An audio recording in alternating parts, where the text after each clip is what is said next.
Bienvenidos, amigos y amigas, a Historia con el Móvil. Mi nombre es Juan Jesús Pleguezolo, soy profesor de Historia de Instituto y estoy realizando esta serie de audios para toda esa gente que ama el saber, que ama el conocimiento, que guarda en sí un espíritu humanista. Querido amigo, querida amiga, si tú eres así, este es tu espacio.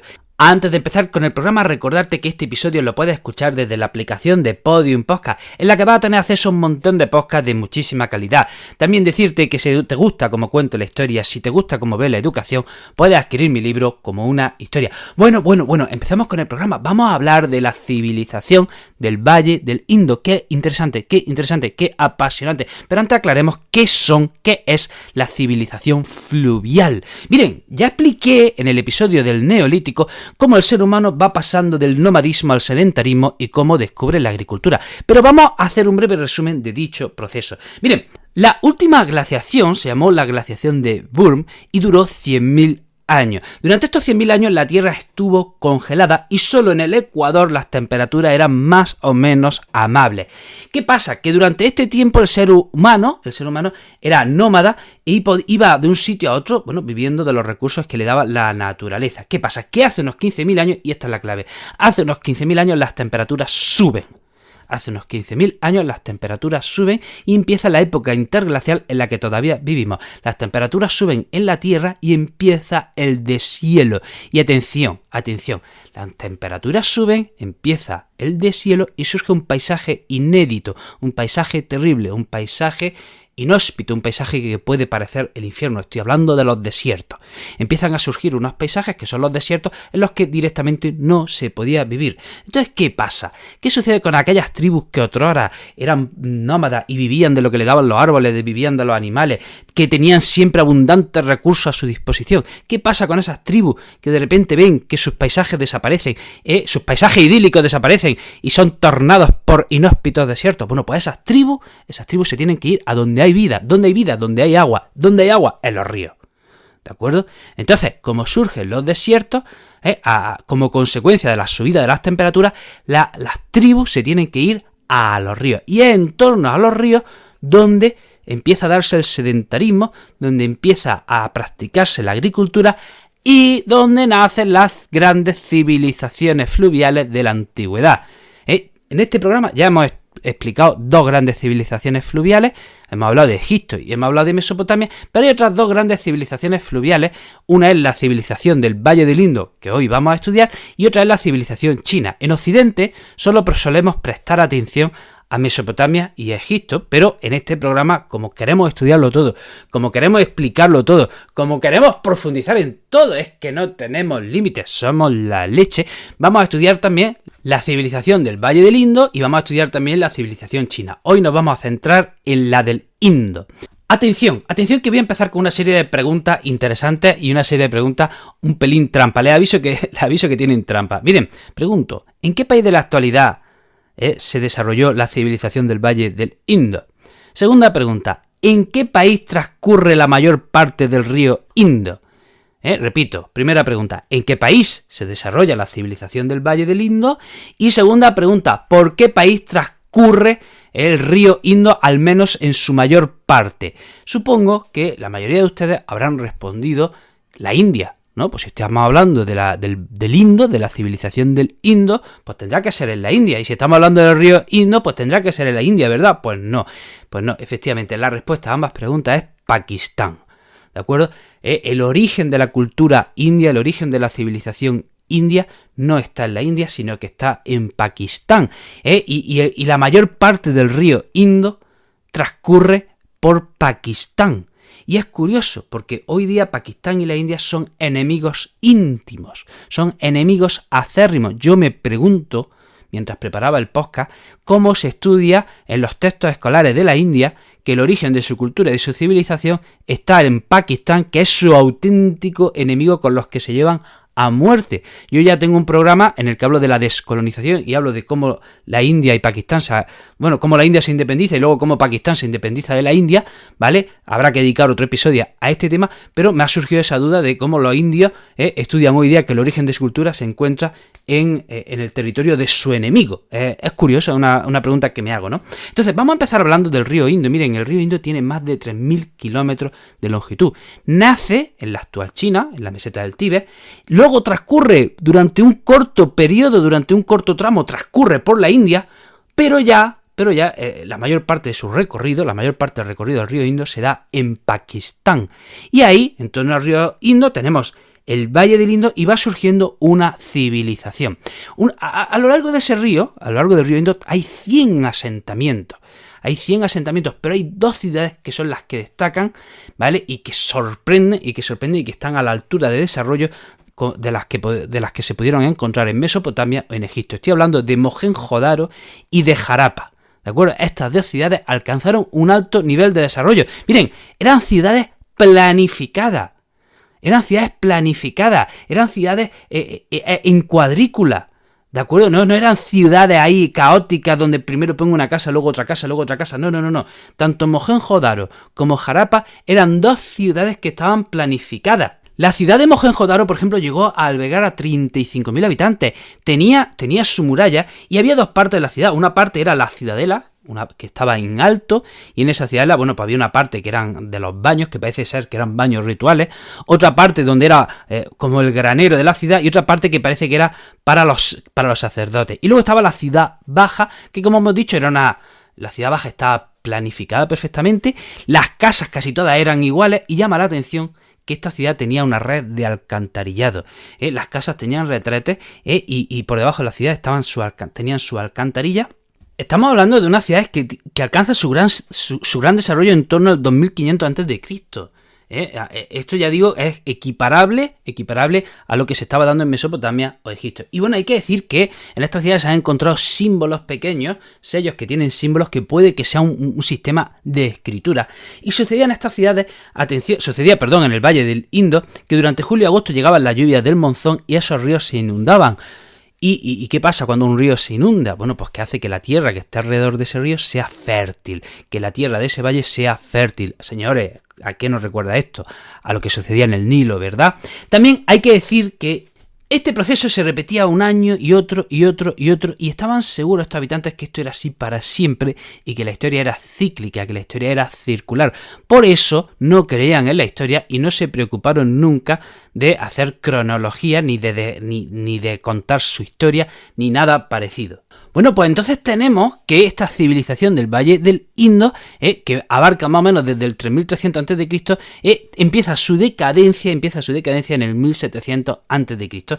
Empieza su decadencia y coincide esta decadencia en el tiempo con la invasión de los arios. Los arios eran parte del pueblo indoeuropeo. Los indoeuropeos vienen del actual este de Europa y en el milenio IV a.C. empiezan a disgregarse, empiezan las emigraciones y los indoeuropeos se disgregan tanto por Europa como por buena parte de Asia, llegando hasta la India. Entonces, los arios o indoeuropeos llegan a la actual India en torno al 1700 antes de Cristo, y hay distintas invasiones desde el 1700 al 1500 antes de Cristo. Y bueno, aquí empieza otro periodo en la historia de la India en la antigüedad, que es el periodo védico. Este periodo védico dura aproximadamente unos 1000 años. Entonces, fíjense, el periodo védico empieza en torno al 1700 antes de Cristo, y hemos dicho, empieza con la invasión de los arios. Bueno, pues durante la primera parte de este periodo la sociedad es nómada. Ojo, venimos de la civilización del Valle del Indo, que era una sociedad sedentaria y urbana, con numerosos asentamientos en torno al río Indo, con grandes ciudades como eran Mohenjo-Daro y Jarapa. Y sin embargo, esta sociedad entró en decadencia, vienen pueblos extranjeros, invaden el norte de la India y la sociedad se vuelve a hacer nómada. se vuelve a hacer nómada y se va expandiendo por todo el norte de la India. Ya no solo se ocupa el río Indo, sino que ahora también se ocupa el río Ganges. Entonces, hemos dicho que este periodo, que se llama el periodo védico, dura unos 1000 años, y durante la primera parte de este periodo la sociedad, hemos dicho que es nómada, pero poco a poco se va haciendo agrícola. Se va haciendo agrícola hasta que empiezan a surgir pequeños reinos, pequeños estados llamados Janapadas, y entre los que vamos a destacar el reino Kuru. Sucedió que estos pequeños reinos, que se llaman Janapadas, pues van creciendo, se van haciendo más grandes, se van consolidando, se van haciendo más complejos, y ya en la historia les llamamos Mahajanapadas. Ya no se llaman estos pequeños reinos Janapadas, se llaman Mahajanapadas, y tenemos hasta 16 monarquías por el norte de la India. Este es el periodo que se llama de la segunda urbanización. Hemos hablado de la civilización del Valle del Indo, donde hay un periodo de gran urbanización. Luego hemos hablado de cómo las invasiones arias hacen que la sociedad vuelva a ser nómada, y ahora hablamos del surgimiento de otra vez de grandes ciudades. De nuevo surgen grandes ciudades, y ahora es en torno al río Ganges. Y de estos grandes reinos, de estos grandes reinos llamados Mahajanapadas, tenemos que destacar uno que se llama el reino Magadha, que es del 600 a.C. A continuación vienen los persas, que invaden parte del norte de la India, ¿vale? El reino de Magadha resiste, los persas acaban siendo derrotados, y ahora viene otro invasor extranjero, que es Alejandro Magno. Alejandro Magno también conquista parte del norte de la India, lo que pasa es que ahí, sus tropas se echaron para atrás, y a partir del 326 a.C. surge en la India un imperio que casi unifica a toda la actual India, que es el imperio Maurya, y que va del 326 hasta el 185 a.C. Para resumir, tenemos en la primera época la civilización del Valle del Indo, que se da en torno al 3300 a.C. al 1700 a.C., se da en torno al río Indo, donde surgen numerosos asentamientos donde están Mohenjo-Daro y Harappa. Luego vienen las invasiones de los arios, y entonces tenemos un periodo que es el periodo védico, que va del 1700 a.C. al 600 a.C. Al principio de este periodo la sociedad es nómada, pero luego se va haciendo más urbana y van surgiendo pequeños reinos llamados Janapadas. Y ya en el 600 a.C. hay otro periodo que se llama el periodo de la segunda urbanización, y es que en torno al río Ganges, surgen grandes ciudades, grandes sociedades urbanas, y surgen grandes reinos llamados Mahajanapadas, y entre estos reinos tenemos que destacar al reino de Magadha. Luego vienen los persas, que invaden parte del norte de la India. Luego viene Alejandro Magno, que también invade parte del norte de la India, y finalmente, después de la retirada de los helenos, después de la retirada de las tropas de Alejandro Magno, tenemos que hablar del surgimiento del imperio Maurya, que va del 326 al 185 a.C. Y esta es más o menos la historia de la India en la antigüedad. Y ahora vamos a hablar de las religiones, que esto es interesante. Miren, durante el periodo védico va surgiendo una religión que se llama la religión védica, que con el tiempo se va transformando en lo que hoy día llamamos la religión hinduista o hinduismo. ¿Qué es el hinduismo? Pues habría que decir que el hinduismo, más que una religión, sería un conjunto de religiones. ¿De acuerdo? El hinduismo sería más bien un conjunto de creencias, de ritos. No hay una única manera de practicar el hinduismo. El hinduismo sería mejor definirlo como un conjunto de religiones. Al principio, en esta religión se asignaba a cada fuerza de la naturaleza un dios. A mí esto me recuerda muchísimo a la religión de los griegos. La religión de los griegos es igual. A cada dios en principio se le asignaba, a cada fuerza de la naturaleza se le asignaba un dios, y la religión griega de la antigüedad tampoco estaba unificada. Había muchas maneras de practicar esa religión, y aquí pasa exactamente lo mismo, ¿no? Entre los dioses del hinduismo tenemos que destacar a Brahma, a Vishnu, a Shiva, a Krishna, a Ganesh. Hay un montón más. ¿Y cuáles son los textos sagrados del hinduismo? Tenemos los Vedas, que son 4, y los Upanishad. Entre los Vedas tenemos el Rig Veda, Yajur-Veda, Sama-Veda y Atar-Veda. Y destacamos el libro de Rig Veda, que es el que nos cuenta cómo era la India durante el periodo védico, y gracias a este texto podemos saber más o menos sus características. Hay que decir que en el hinduismo, hay un concepto que es el karma, que viene a decir que cada acción siempre tiene una repercusión en la eternidad, y que, si te portas bien, probablemente en el futuro te puedas reencarnar puedas tener una vida mejor, ¿vale? Aunque si ahora te portas bien y no ves recompensa inmediata, tranquilo, que en el futuro podrás reencarnarte en otra vida mejor y como has hecho buenas acciones en el pasado, en otras vidas, bueno, pues ahora esas buenas acciones que has tenido en otras vidas volverán a ti. Hay que hablar también de las castas. Mire, en el hinduismo se inventa un sistema de castas, ¿vale? En el que hay 4 castas: la casta de los sacerdotes, la casta de los gobernantes, la de los mercaderes y la de los campesinos y esclavos. Repito, hay 4 castas en el hinduismo: la de los sacerdotes, la de los gobernantes, la de los mercaderes y en la última tenemos a la de los campesinos y esclavos. Y fuera de estas 4 castas hay otra más que ya es la más baja de todas, que es la casta de los intocables.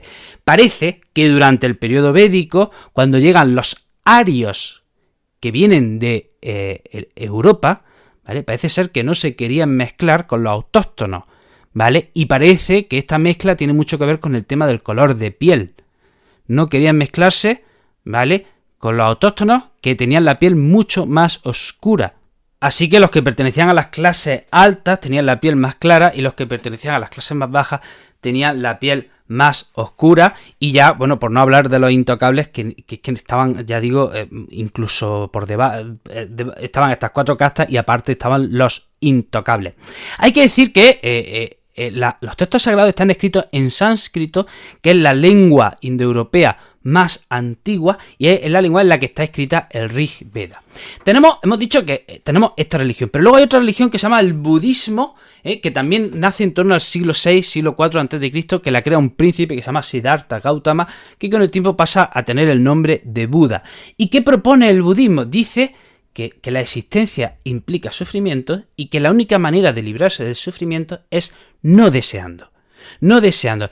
Y si no deseas, si anulas tu deseo, podrás alcanzar el nirvana.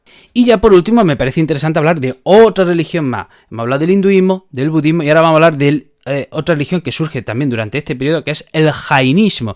Que el jainismo viene a ser un tanto radical porque practica la no violencia absoluta. O sea, cuando practican la no violencia absoluta es que no pueden hacer daño ni a los animales. O sea, para ellos matar una hormiga, matar un insecto ya es un pecado.